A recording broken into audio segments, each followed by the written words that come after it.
سلام دوستای خوبم. این متن B1 هستش برای خرید اینترنتی یا خرید تو فروشگاه.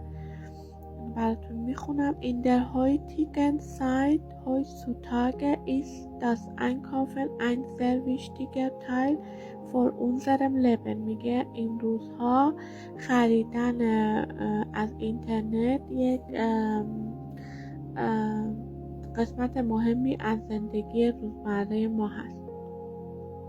Viele Menschen kaufen heute gerne online im Internet ihre Sachen für den Alltag ein. میگه خیلی از مردم آنلاین همه چی رو میخرن، چیاشونو از اینترنت. Andere Personen bevorzugen یعنی wählen انتخاب میکنن. bevorzugen lieber das traditionelle Einkaufen direkt in Geschäft im Laden. میگه بقیه همون ترجیح میدن. bevorzugen یعنی ترجیح میدن، انتخاب میکنن. traditionelle یعنی سنتی، خرید سنتی رو direct in Geschäft. این گشف یعنی در مغازه، ایملادن یعنی در مغازه. Beide Methoden haben verschiedene Vorteile plus Punkte. میگه هر دو روش مزیت‌های مختلف خودشونو دارن. پلوس پونکت یعنی مزیت، یعنی چیزای مثبت خودشونو دارن. Und natürlich auch Nachteile minus Punkte و همچنین مضرات خودشونو دارن، مینوس پونکت. Man muss beide Seiten genau analysieren untersuchen. میگه ما باید هر دو سایتشو قشنگ در نظر بگیریم، ناختایلش و فورتایلش رو ببینیم. مثلا آنلاین چه ناختایلایی داره، تو مغازه بخریم چه ناختایلایی داره، چه مضراتی داره، اگه آنلاین بخریم چه فایده هایی برای ما داره، اگه تو مغازه بخریم چه فایده هایی داره. Man muss beide Seiten genau analysieren und untersuchen, um die beste Entscheidung zu treffen.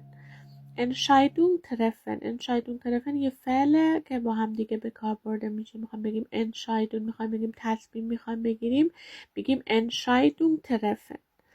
Ein großer Vorteil von Online-Shopping ist zweifellos die Bequemlichkeit. میگه که یک مزیت بزرگ خرید آنلاین این هستش که راحت هستش. Bequemlichkeit یعنی راحت. zweifellos یعنی بیشک، بدون تردید. zweifellos بیشک، zweifellos. Bequemlichkeit بدون تردید، خیلی راحته. der Comfort. Man kann gemütlich von der Couch aus Kleidung, Bücher oder Elektronik bestellen, anfordern. یعنی میگه روی صندلی، کوچ یعنی اینجا صندلی، میتونی بشینی و لباسا و کتابا و وسایل الکتریکی تو بخری. Es gibt im Internet keine festen Öffnungszeiten. میگه که هر وقت دلت بخواد میتونی بری تو مغازه خرید بکنی، هیچ زمان خاصی نداره. 24 ساعته این مغازه ها بازه. نصف شب هم اگه بخوای بری یه چیزی آنلاین بخری میتونی بری بخری، احتیاج نداره که صبر کنی تا مغازه باز بشه.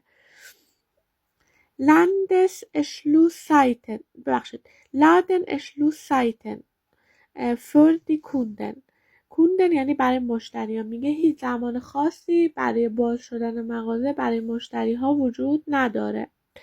Das bedeutet این معنی میده dass man 2 Tag und Nacht flexibel einkaufen shoppen kann.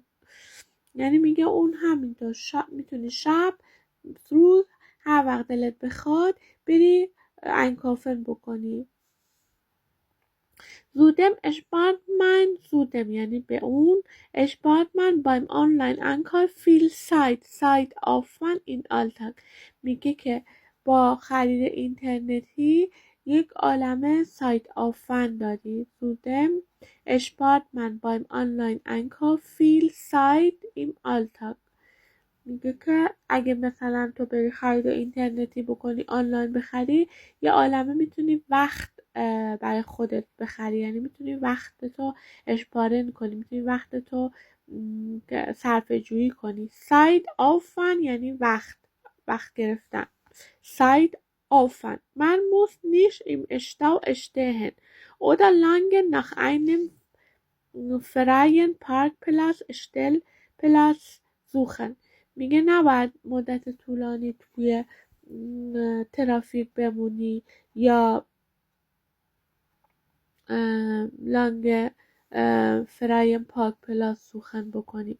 Die Auswahl das Sortiment im Internet ist extrem riesig für alle Käufer. یعنی میگه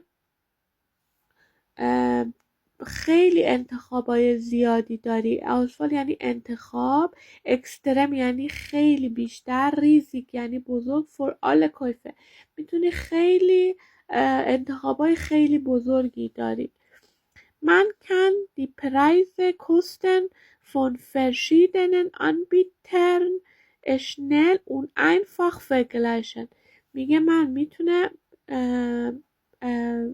پرایزنو یعنی کستنو یعنی قیمت ها رو از فرشیدن آنبیتر، کسایی که مثلا کارخونه های مختلف، از کسایی که خرید انجام کار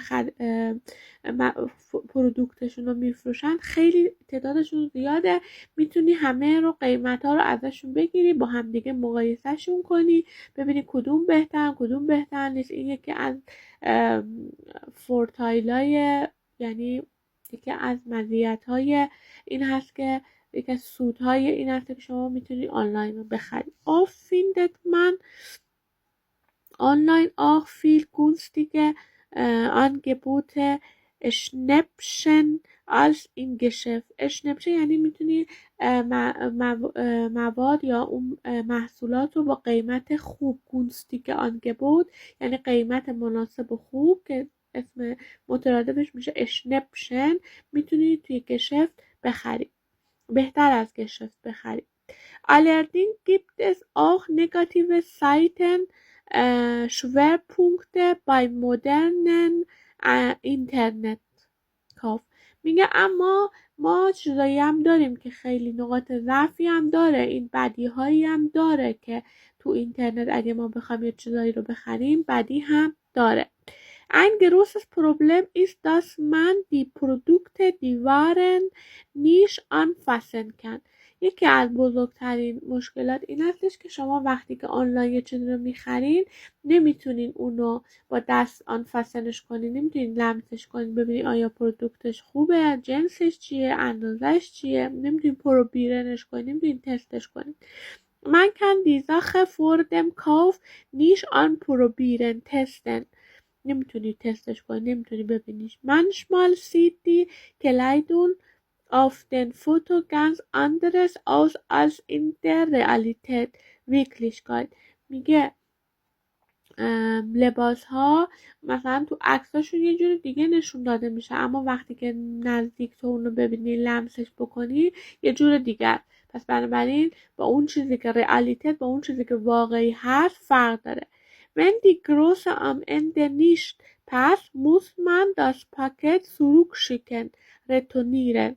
میگه اگه مثلا شما یه لباس خریدی، بعد این لباس برات کوچیک باشه یا بزرگ باشه، بعد تو باید اینو پس بدی و بعد اونو رتونیرن کنی و این خیلی خودش کستت فیل کرد. Das kostet zusätzlich یعنی به علاوه Zeit und شاده ضرر oft auch der Umwelt der Natur. Umwelt هم یعنی ناتور، یعنی برای ناتور هم کستت فیل کرد. Der Transport von den Paketen verursacht viel Verkehr auf den Straße. verursacht یعنی باعث میشه، یعنی این که مثلا باید با هواپیما دوباره برگرده به آلمان، اینا همه باعث آلودگی هوا میشه و باعث این میشه که ترافیک در یعنی حمل و نقل عمومی به وجود بیاد و این همه از ناختایلای همین خرید اینترنتیه. Außerdem muss man manchmal mehrere Tage auf die Lift